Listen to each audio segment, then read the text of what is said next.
로마서 14장은 비판이라는 한 중요한 주제를 이렇게도 상세하게 다루고 있다는 사실, 여러분에게 말씀을 드렸습니다. 음식이라는 한 문제로 인하여 서로를 비판하고 비난하는 로마 교회 공동체, 그들에게 사도 바울은 하나님의 강력한 메시지를 길고 길게 설명을 합니다.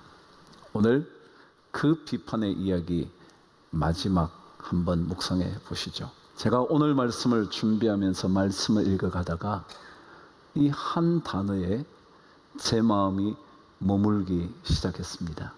그것이 바로 21절 마지막 부분의 말씀이었습니다. 저와 함께 읽으실까요? 시작. 내 형제로 거리끼게 하는 일을 아니함이 아름다우니라. 아름답다는 단어에 제 마음이 딱 머물렀습니다. 그래서 제가 신앙인의 아름다운 삶이라는 제목을 떠올리게 됐고, 그 아름다움에 관한 메시지라 생각하고 말씀을 묵상하기 시작을 한 겁니다. 아름다움이라는 단어는 헬라어에서 이런 의미를 가지고 있습니다. 내면에 있는 선함과 고귀함과 영광스러움이 밖으로 표출된 모습, 그게 아름답다 였습니다. 다시 한번 말씀드립니다. 뭐라고요? 내면에 있는 선함과 고귀함과 영광스러움이 밖으로 표출된 모습을 가리켜 아름답다, 칼로스라는 단어이라는 겁니다. 그래서 그 밖으로 표출된 모습을 누군가가 보다가 나도 저렇게 되었으면 좋겠다 생각하게 하는 것을 아름답다 그랬다는 겁니다. 그러니까 그런 모습을 보다가, 그래, 나도 저렇게 됐으면, 나도 저렇게 선한, 저렇게 고귀한, 저렇게 영광스러운 삶이 될 수 있다면, 그런 마음을 품게 되는 것을 가리켜 우리는 아름답다고 말하는 것입니다. 그래서 남들로 하여금 따라오게 하고 싶은 마음을 불러일으키는 힘, 그게 칼로스, 아름답다라는 겁니다.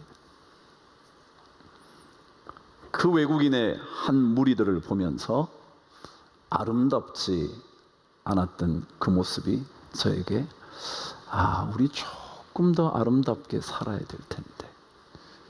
여러분이나 저나 다 인생의 시간을 많이 보내왔는데 나이가 들수록 조금 더 아름다워야 될 텐데. 오늘 성경은 사도 바울을 통하여 신앙인의 아름다운 모습은 어디에서 오는 걸까? 어떻게 찾아오는 걸까? 어떻게 우리는 이 아름다움을 드러낼 수 있는가? 저와 함께 말씀 통해 확인합니다. 21절 읽겠습니다. 시작. 고기도 먹지 아니하고 포도주도 마시지 아니하고 무엇이든지 내 형제로 거리끼게 하는 일을 아니함이 아름답다 그랬습니다. 뭐가 아름답다고 그랬냐 하면, 누군가를 거리끼게 하지 않는 것이 아름답다. 여기에 거리낀다라는 낱말의 뜻은 뭐냐면 걸려 넘어지게 한다라는 뜻입니다. 그러니까 누군가가 나로 인하여 걸려 넘어진다, 마음의 분노가 일어난다, 하루 종일 절망 속에 빠져 있게 된다. 그래서 일어날 힘이 없다. 그게 바로 거리끼게 하는 일이라는 겁니다. 신앙인의 아름다운 모습은 누군가에게 걸려 넘어지지 않게 하는 것, 말 한마디가 그에게 분노를 일으키고 말 한마디가 그에게 낙심하게 하고 말 한마디를 통하여 그 사람의 마음에 증오심이 일어나 삶의 모든 에너지를 잃어버리게 된다면 그 거리끼게 하는 일이다. 한번 그렇게 묻고 싶은 거죠. 나는 남을 걸려 넘어지게 하는 사람인가? 아닌가? 말로, 행동으로, 때때로 표정으로 그들을 쓰러뜨리는 사람인가? 아니면 그렇지 않음으로 인하여 아름다운 신앙인의 삶을 살아가고 있는가? 우리 모두는요, 좋은 쪽으로든 나쁜 쪽으로든 우리의 말을 통해서 그 사람을 세우기도 하고 무너뜨리기도 합니다. 다시 말하면 우리의 말이 누군가의 삶에 예언처럼 작동하기도 합니다. 우리는 아무리 평범한 부모여도요, 그 자녀에게 어떤 말을 들려주느냐에 따라 그 자녀가 살아날 수도 그 자녀가 쓰러질 수도 있다는 사실 기억하셔야 합니다. 책을 읽다 보니까 이런 얘기 하나 적혀져 있더군요. 스위스의 유명한 정신의학자, 의사이며 상담자인 볼 뚜르니에라는 사람의 이야기였습니다. 그가 환자를 치료하게 됐는데 그는 만성적인 열등감과 공허감으로 그의 삶이 무너지고 있었던 환자였다는 겁니다. 그러면서 그가 자신의 얘기를 들려줬습니다. 자기가 어린 시절, 아마도 대여섯 살쯤 됐던 그때 방 안에서 들려오는 엄마의 얘기를 들었다는 겁니다. 자신의 아버지에게 하던 말이 바깥에 서 있는 그 어린 자녀에게 들려왔다는 겁니다. 뭐라 그러냐면,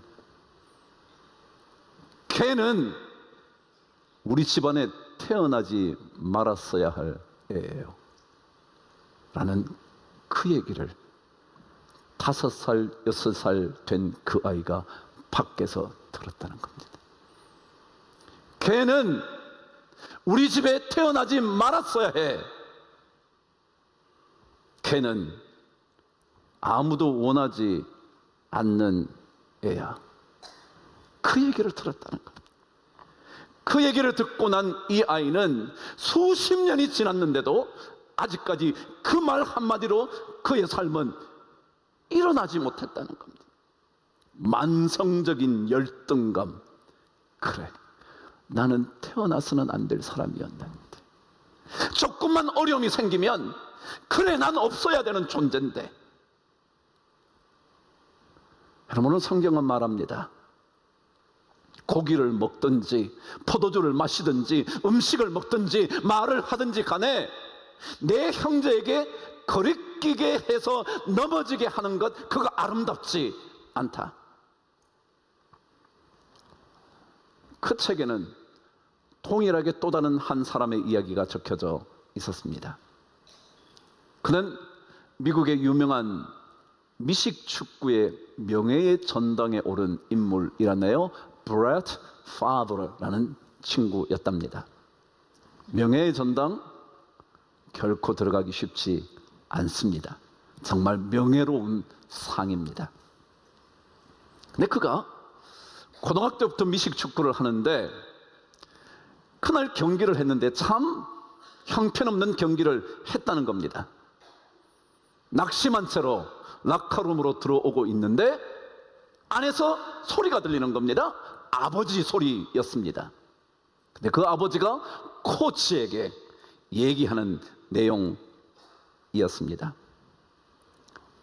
저는 확실하게 말할 수 있어요. 제 아이는 앞으로 더 잘하게 될 거예요. 브레시라는 내 아이는 곧 실수를 많이 하게 될 겁니다. 왜냐하면 저는 제 아들 브렛을 너무너무 잘 알거든요. 걔는 큰 잠재력을 가지고 있는 아이거든요. 라는 얘기를 그날 경기를 망치고 들어온 그 아들이 라커룸에 들어가다가 듣게 된 거예요. 형편없는 경기를 한 아들, 그를 향하여 아버지는 걔는 앞으로 더 잘할 겁니다. 반드시 오늘 같은 실수 만회하게 될 겁니다. 걔는 큰 잠재력이 있어서 잘할 거거든요. 저는 제 아이를 누구보다도 잘합니다. 이 이야기로 인하여 이 브래시라는 친구는 그때부터 자신의 모든 에너지를 쏟아부어 마침내 명예의 전당에 올랐다는 것이죠. 여러분, 사람들은요, 축복하는 말을 하라 그러면 계산부터 합니다.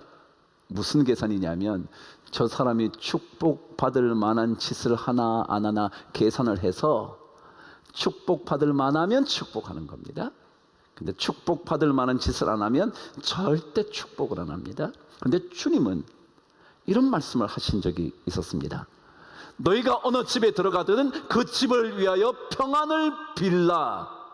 만일 그 평안을 그 집안이 받을 만하면 그 집에 평안이 내릴 것이고, 만일 받지 못할 사람이라면 그 평안은 전부 다 누구에게로?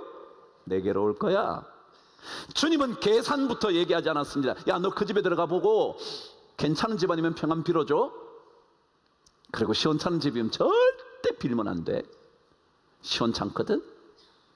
라고 말씀하시지 않았거든요.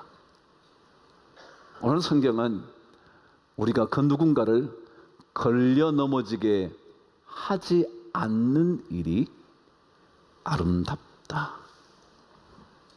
걸려 넘어지지 않는다는 것은 세운다는 것입니다. 그래서 오늘 성경은 19절에서 우리에게 이렇게 말씀하는 겁니다. 읽으실까요? 시작. 그러므로 우리가 화평의 일과 서로 덕을 세우는 일을 힘쓴다. 서로 덕을 세우는 일, 세우는 겁니다. 걸려 넘어지게 하는 것이 아니고요, 세우는 일을 하는 것입니다.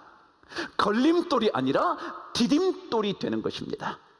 걸림돌이 아니라 도움의 돌이 되는 것입니다. 장애물이 아니라 나로 인하여 무언가가 새롭게 이루어질 수 있는 도움의 팔이 되어 주는 겁니다.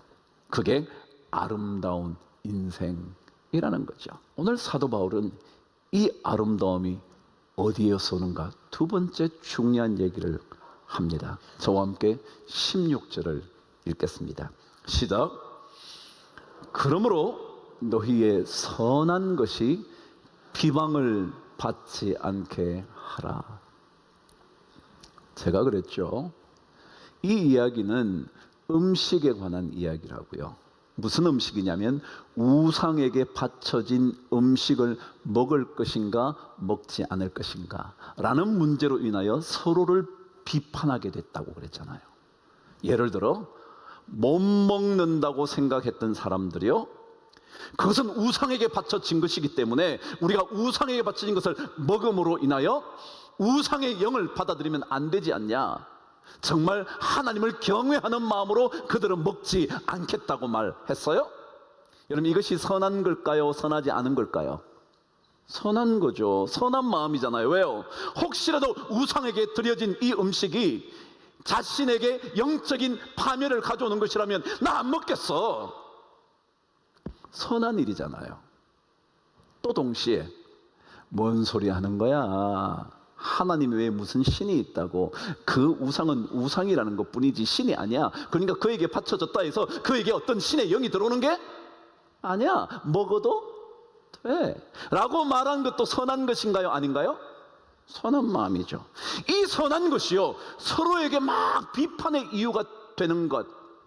너희의 선한 일이 비방을 받지 않게 하라. 다시 말해, 이 선한 마음을 가지고 막 이 사람을 비판하면 뭐예요? 비방받는 거예요. 이 선한 것 가지고 이걸 막 비판하면 선한 것이 아닌 거예요. 다시 말하면 여러분, 우리 인생이요, 그리스도인이 아름다워지려면 자신의 선에 묶여 살면 안 된다. 그에게 자신의 선. 왜요? 내가 옳다는 거예요. 이 음식 우상에게 바쳐진 거라 먹으면 안 돼라는 이 의로우며 이 선한 거요, 여기에 묶여 있으면 남을 뭐 한다고요? 비판한다. 반대로 먹어도 돼, 넌 믿음이 없어 그래 라고 말하면 뭐라고요? 이것은 아름답지 못한 거예요. 자신의 선에 묶여 사는 거예요. 내가 옳은데 당신은 왜 그래? 라고 말하는 순간 우리는 아름다움을 잃어버리게 되는 거예요. 우리는 전부 다 자기만 옳다 생각하기가 쉽잖아요. 상대방의 입장은 생각하지 않는 거예요. 막 예수를 믿어서 조금이라도 조심해 보려고 하는 그 마음을 생각지 않는 거예요. 넌 아직까지 예수 조금밖에 못 믿어서 그래, 믿지 않아서 아직까지 믿음이 없어서 그래. 전혀 상대방은 생각하지 않아요. 내 의만 생각하는 거예요. 내가 예수 오래 믿었는데 넌 몰라서 그래. 상대방을 생각하지 않는 거예요. 그래서 너희의 선, 그것이 비방받게 하면 그건 아름답지 않다. 여러분, 선하게 사셔야죠. 제가 그랬잖아요. 화평의 일에 더욱더 힘쓰라고. 선하게 살아야죠. 근데 그 선하다는 것 때문에 남을 계속해서 비난한다? 아름답지 않다. 스티븐 커비가 옛날에 쓴 책이 성공하는 사람들의 7가지 습관이라는 책이었어요. 옛날에도 제가 이 책을 몇 번이나 인용하곤 했었죠. 근데 거기에 보면 그의 이야기 하나가 등장합니다. 어느 날 뉴욕에서 지하철을 탔다는 겁니다. 근데 지하철을 탔는데 한 정거장에서 사내 아이를 데리고 한 남자가 지하철에 올라탔습니다. 올라타자마자 그 아이들이 막 자기 들고 있는 거 집어 던지고 막 소리를 지르고 막 그러는 거예요. 근데 이 아버지는 그 아이들의 그런 소란스러움을 못 보고 있는 건지 안 보려고 하는 건지 그냥 눈을 감고 가만히 침울하게 가는 겁니다. 참다 못한 스티븐 커비가 그 아버지에게 찾아가서 이 아이들이 너무 열차에서 떠드니 좀 조용히 시켜주면 안 되시겠냐고. 그랬더니 이 사람이 그러냐고, 미안하다고, 그렇게 하겠다고. 그러더니 그 뒷말을 이렇게 말했습니다. 저희들이 막 병원에서 나왔거든요. 바로 얼마 전에 1시간도 되기 전에 아내가, 저 2아이의 엄마가 세상을 떠났거든요. 저만이 아니라 저 아이들도 지금 어찌해야 할지 모르는 것 같습니다. 그러더라는 거예요. 스티븐 커비의 이야기입니다. 그 순간 스티븐 커비 자신의 마음속에 있던 모든 짜증스러움이 사라지기 시작했다는 겁니다. 그럼 갑자기 동정심으로 가득해졌다는 거죠. 그러고는 그가 책에 이렇게 남겼습니다. 나의 패러다임이 바뀌었다. 갑자기 상황이 달라 보였다. 상황이 다르게 보였기 때문에 내 생각이 달라졌고 내 기분이 달라졌고 내 행동이 달라졌다. 내 모든 짜증스러움이 사라졌다. 내 마음은 그 남자의 고통으로 가득했다. 모든 것이 순식간에 변했다. 여러분, 1시간 전에 어린 2아이를 남겨놓고 떠나버린 그 아내, 그 아이들의 엄마를 생각하니까, 내가 옳다고 생각하는 것, 거기에서 한 발짝만 벗어나니까 완전히 인생의 패러다임이 바뀐다. 아름다운 인생은 나의 의로움에 너무 사로잡혀 있지 않는 거예요. 우리 말이 맞죠. 더 맞을 수도 있죠. 더 정확할 수도 있죠.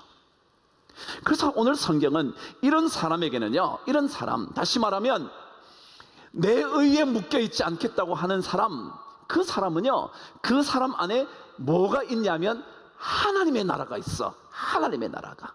오늘 그래서 성경은 17절에서 우리에게 이렇게 설명을 하는 거예요. 읽어보실까요? 하나님의 나라는 먹는 것과 마시는 것이 아니요 오직 성령 안에 있는 의와 평강과 희락이라 그랬습니다. 우리는 하나님의 나라를 살아요. 이 땅에 살지 않아요. 이 땅에 사는데도 하나님의 나라를 살고 있어요. 그 하나님의 나라는요, 우상의 제물을 먹냐 안 먹냐, 포도주를 마시냐 안 마시냐, 그런 문제가 아니라는 거예요. 오히려 성령 안에 있는 의 그랬어요. 어디 안에 있는 의요?